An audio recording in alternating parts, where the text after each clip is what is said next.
in-nies tistaġeb bil-kelma qawwija ta' Ġesu. Kemm għadna nistaġbu b'din il-kelma? Insellmilkom u nistedinkom għal 166 riflessjoni 3 minuti mal-Patri. Fl-ewwel qari mill-ktieb tad-Deuteronomju ser nisimgħu lil Mosè fisem Alla iwiet il-miġja ta' profeta qawwi fil-kliem u fl-għemil. U qisu bħal donnu San Mark, il-Vanġelu ta' dan ir-rabaħat ta' matul is-sena, jurina li dan il-profeta imwiet huwa Ġesu li bent Alla magħmul bniedem. Propju fl-ewwel kapitlu tal-Vanġelu tiegħu San Mark jippreżentanna lil Ġesu jgħallem nhar ta' Sibt fis-sinagoga ta' Kafarnahum. U meta jiġi mistieden jgħallem, San Mark jgħid li n-nies taġbet bil-kelma tiegħu għax hu kien jgħallem b'awtorità u mhux bħall-kittieba tagħhom.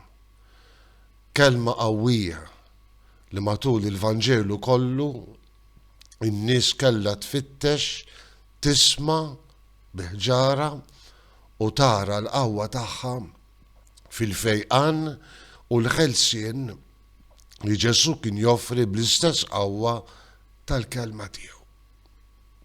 Kelma tant qawwija fis-sinagoga ta' Kafarnahum illi ġiel spiritu ħażin jimmanifesta f'raġel li kien qed jisma' lil Ġesu. U għall-ewwel konfront qawwi bejn Ġesu u l-qawwa tal-kelma tiegħu u l-preżenza diabolika. Il-preżenza ta' spiritu ħażin. Aħna x'għandna x'naqsmu. Ġesu ta' Nazaret ġejt biex teqridna. Ekku, il-qawwa tremenda tal-kelma ta' Ġesu iġġiel li x-xitan joħroġ bid-djer u li min natura tiegħu jinħeba dejjem u bl-istess kelma qawwija ta' Ġesu jiġi mkeċċi, iskot u oħroġ minnu. Minu dan jgħidu n-nies li saħansitra bil-qawwa tremenda tal-kelma tiegħu kapaċi jkeċċi l-ispirti il-ħżiena. In-nies tistaġeb bil-qawwa tremenda tal-kelma ta' Ġesu. U forsi quddiem din ir-realtà nistgħu aħna wkoll nagħmlu d-domanda: kemm għadni nistaġeb bil-kelma ta' Ġesu, kelma ħajja kapaċi li tfejjaq u teħlisni.